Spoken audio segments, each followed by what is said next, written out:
Hello everyone. Again 143(2) का topic आपके लिए लेके आई हूँ। इस वीडियो में मैं डिस्कस करूंगी अपना एक ड्राफ्टेड रिप्लाई जो मैंने 143(2) के नोटिस के अगेंस्ट ड्राफ्ट किया है। बहुत सारे नोटिस सेक्शन 143(2) के आ रहे हैं। इनकी जो लास्ट डेट है रिप्लाई की यूजुअली 7, 8, 9, 10 जुलाई तक है। मेरे पास भी बहुत सारे केसेस आए हैं इस चीज से रिलेटेड, तो एक रिप्लाई यहाँ पे डिस्कस कर लेते हैं। सबसे पहले मैंने जो स्क्रीन पे है वो नोटिस की कॉपी ओपन करके रखी है। नोटिस की कॉपी अगर मैं देखूं तो सभी तरीके के टैक्स पेयर्स के लिए सेम डिपार्टमेंट ने निकाली है। कहीं पर कुछ नहीं लिखा हुआ कि ट्रांजेक्शन को यहाँ पे वो स्क्रूटनी करना चाहते हैं, कौन सी ट्रांजेक्शन रिलेटेड उनको पेपर्स चाहिए। उन्होंने सबके लिए सेम नोटिस निकाले हैं। बस नोटिस में डिन number, pan number, assessment year, even assessment year भी सबका 2023-24 का है, तो सबके लिए यही चीज चलती आ रही है। नोटिस में एक ही लाइन लिखी गई है, it is advise that you should gather all the information, document, evidence in respect of various financial transaction you have been entered during the assessment year in your consideration, which may be relevant for the scrutiny proceeding. Detailed caution area or communication may be issued during the course of assessment proceedings. ये कह रहे हैं आप return से related तो सारे document जिस basis पर आपने रिटर्न को ड्राफ्ट किया था वो आप अभी प्रोवाइड कर दीजिए।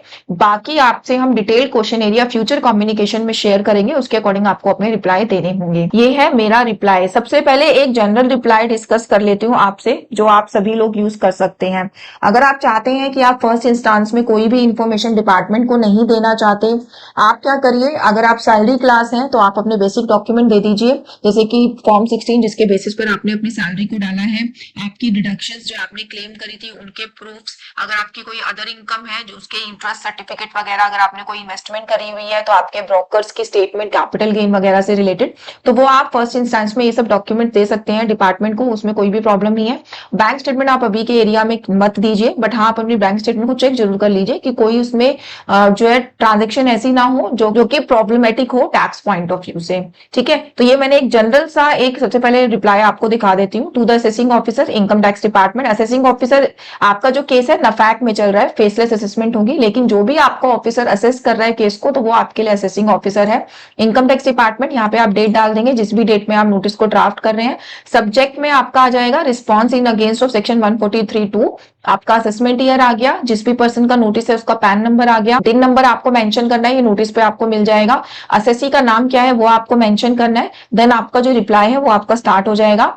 मैंने रिप्लाई में मेंशन किया है, this is in reference to above mention notice issued under section this for the AY 2023-24। I acknowledge receipt of notice dated this issued in connection with my return of income filed on this wide acknowledgement number this। जब आप notice पढ़ोगे तो ये सारी information आपको notice में भी दी गई है कि आपने इस असेसमेंट ईयर की रिटर्न फाइल करी थी, इस डेट पे फाइल करी थी, उसके अगेंस्ट हमने ये नोटिस जो आपको इशू किया है। तो सेम ही लाइन को हमने रीड्राफ्ट करके यहाँ पे डाल दिया कि हम ये एक्नॉलेज करते हैं कि हमें ऐसे ऐसे ये नोटिस मिला है, और ये किसके अगेंस्ट मिला है, हमारी रिटर्न के अगेंस्ट मिला है, जो हमने इस डेट पे इस एक्नॉलेजमेंट नंबर के थ्रू जो है फाइल करी थी। I would like to respectfully submit that notice does not specify any particular issue or point of discrepancy in the return filed as per the instruction contained in the notice. I understand that my case has been selected for the scrutiny and seek further clarification if required।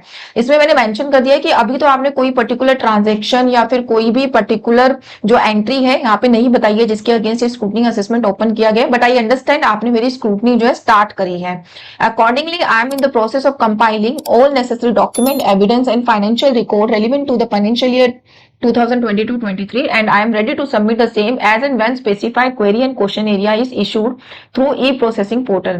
यहाँ पे हम क्या कह रहे हैं कि हम जो है इनकम टैक्स रिटर्न से रिलेटेड जो बेसिक डॉक्यूमेंट जिनको यूज करके मैंने अपनी रिटर्न को ड्राफ्ट किया था वो मैं आपको अभी यहाँ पे प्रोवाइड करा रही हूँ। बाकी की इन्फॉर्मेशन जब आप मुझे डिटेल क्वेश्चन एरिया शेयर करेंगे उसके थ्रू आपको मैं जो है टाइमली बेसिस पर प्रोवाइड कराऊंगी। हम लोग पूरा कॉपरेट करेंगे कि असेसमेंट के दौरान जो भी आपको चीजें चाहिए वो मैं आपको प्रोवाइड कराती रहूंगी।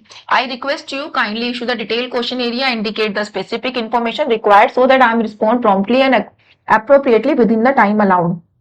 तो यहाँ पर इस लाइन से हमने डिपार्टमेंट को एक तरीके से ये भी बोल दिया कि हमने उनसे डिमांड कर ली वो ट्रांजैक्शन की जिस ट्रांजैक्शन के बेस पर उन्होंने हमारी असेसमेंट स्क्रूटनी स्टार्ट करी है। और ये बहुत कैजुअल वर्ड्स हमने इसमें ये भी डाल दिए क्योंकि उन्होंने भी हमें लेटर में डाल के दिए थे कि हम एक डिटेल क्वेश्चन एरिया इसके बाद में शेयर करेंगे। तो हमने उनको बोल दिया कि आप फ्यूचर कॉरेस्पॉन्डेंस में हमसे वो क्वेश्चन एरिया शेयर करें ताकि हम उसके अकॉर्डिंग आपको रिप्लाई दे पाए। अभी तक की स्टेज पे हम आपको बेसिक डॉक्यूमेंट्स जो है प्रोवाइड कर रहे हैं अपनी ITR फाइलिंग से रिलेटेड।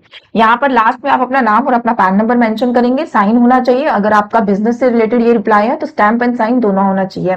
नीचे एनक्लोजर में जो जो डॉक्यूमेंट्स आप दे रहे हैं, जैसे कि सैलरी क्लास के लिए मैंने आपको बता दिया है, अगर आप बिजनेस के लिए आपको ये नोटिस आया है, आप बिजनेस रन करते हैं, तो वहां पर आप अपनी balance sheet, P&L, computation, bank statement अगर आपको लगता है आपकी स्टेज पे ओके है तो आप दीजिएगा, नहीं तो 99% के केसेस में आप अभी की स्टेज पे बैंक स्टेटमेंट मत दीजिएगा। बैंक स्टेटमेंट जब फर्दर क्लैरिफिकेशन में आपसे मांगी जाएगी तभी आप अपलोड करिएगा। अभी के लिए अगर आपका ऑडिट हुआ है तो ऑडिट की report, 3CB, 3CD, balance sheet, P&L, अपनी कंप्यूटेशन, ये सब डॉक्यूमेंट्स आप जो है दे दीजिए। ये तो था एक जनरल सा रिप्लाई जो आप यूज कर सकते हैं। एक मैं थोड़ा सा डिटेल्ड रिप्लाई आपसे डिस्कस करूंगी जो मैंने पर्टिकुलरली इसी क्लाइंट के लिए जो है ड्राफ्ट किया है। इसमें भी ऊपर का पैरामीटर आपका वही रहेगा।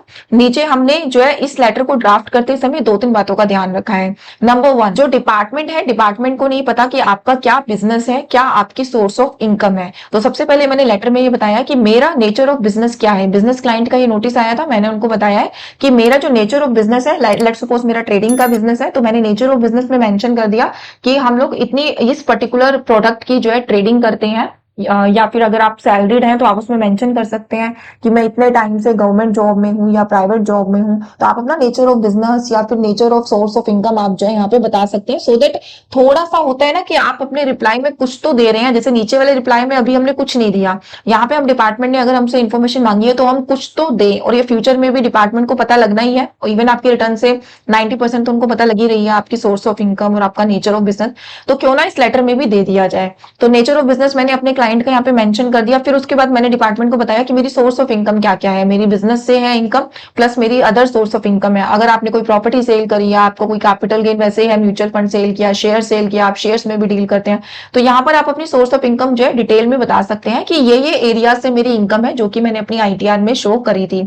इससे क्या होता है, डिपार्टमेंट का थोड़ा सा पॉइंट ऑफ व्यू जो है क्लियर हो जाता है क्लाइंट के लिए कि हाँ, क्लाइंट इज कोऑपरेटिंग और क्लाइंट ने हमें ज्यादातर इन्फॉर्मेशन जो है दे दी है, और ये इन्फॉर्मेशन ऐसी इन्फॉर्मेशन है जो आपको फ्यूचर में इंपैक्ट नहीं करेंगी। मतलब ये इन्फॉर्मेशन ज्यादातर डिपार्टमेंट के पास है भी आपके, तो ये इंपैक्टफुल नहीं है, आप अभी के स्टेज पर इनको दे सकते हो। फिर उसके बाद मैंने यहाँ पे बताया कि क्या क्या डॉक्यूमेंट्स मैं उनको दे रही हूँ, क्योंकि ये बिजनेस क्लाइंट था तो मैंने balance sheet, P&L, computation, ITR की एक्नॉलेजमेंट, मैंने 26 ईयर्स AS/TS भी दे दिया। ऑल्दो ये डिपार्टमेंट के पास ऑलरेडी होता है, बट मैंने ये डॉक्यूमेंट्स भी दे दिए, ये बताने मतलब नंबर ऑफ डॉक्यूमेंट्स होते हैं ना, कि मैंने नंबर ऑफ डॉक्यूमेंट बढ़ाने के लिए ये डॉक्यूमेंट्स भी दे दिए। और बैंक स्टेटमेंट में मैंने हाईलाइट इसलिए किया है क्योंकि आप देना चाहते हैं तो दीजिए, बट इस स्टेज पर अभी ना दें तो ज्यादा अच्छा है। फिर उसके बाद मैंने उनसे क्लेरिफिकेशन की रिक्वेस्ट करी है। As the notice under section 143(2) does not indicate any particular area under scrutiny, we respectfully request to kindly specify the transaction, ledger account, financial statement item being examined, any discrepancies founded, noted और further documentation required. ठीक है, तो यहाँ पे हमने mention कर दिया है कि आपको किस पर्टिकुलर एंट्री में प्रॉब्लम हमारी नजर आ रही है वो आप बताइए, और आपने कोई डिस्क्रिपेंसीज मिलती है आपको तो वो बताइए, ताकि फ्यूचर ट्रांजैक्शन या फ्यूचर रिप्लाई हम उसी के अकॉर्डिंग जो है आपको दें। Upon receiving the necessary clarification we shall immediately submit detail explanation and additional document as required. We assure you for full corporation in the assessment proceeding, कि मैं आपको ये एश्योरिटी देती हूँ कि मैं इस असेसमेंट प्रोसीडिंग्स में जो है फुल कॉर्पोरेशन आपके साथ रखूंगी। तो ये मेरा छोटा सा रिप्लाई था जो मेरे इस क्लाइंट के लिए था। इस स्टेज पर रिप्लाई ड्राफ्ट करना इतना टेक्निकल नहीं है, क्योंकि आप किसी पर्टिकुलर ट्रांजैक्शन को एलिब्रेट नहीं कर रहे हैं, ठीक है। लेकिन इस ड्राफ्ट रिप्लाई को बनाने से पहले जो आपको अपना पूरा केस स्टडी करके बैठना है वो आपके लिए इंपॉर्टेंट है। तो ड्राफ्ट रिप्लाई करने से पहले आपको डिपार्टमेंट ने सफिशिएंट टाइम दिया था, आप उसमें अपने सारे डॉक्यूमेंट्स खोल के जरूर देखिए कि कहीं पर क्या गलती डिपार्टमेंट को ऐसी लगी कि उन्होंने ये केस आपका जो है यहाँ पर डाला है, तो उसके अकॉर्डिंग ही आप अपना ड्राफ्ट रिप्लाई जो है ड्राफ्ट कीजिएगा। तो ये था मेरा ड्राफ्ट रिप्लाई। आप अपने अकॉर्डिंग इस रिप्लाई को ड्राफ्ट कर सकते हैं, whether you are salary person और बिजनेस पर्सन। इससे रिलेटेड अगर आप मेरी सर्विसेज अवेल करना चाहते हैं तो आप गिवन नंबर पे मुझसे कनेक्ट कर सकते हैं। Thank you so much.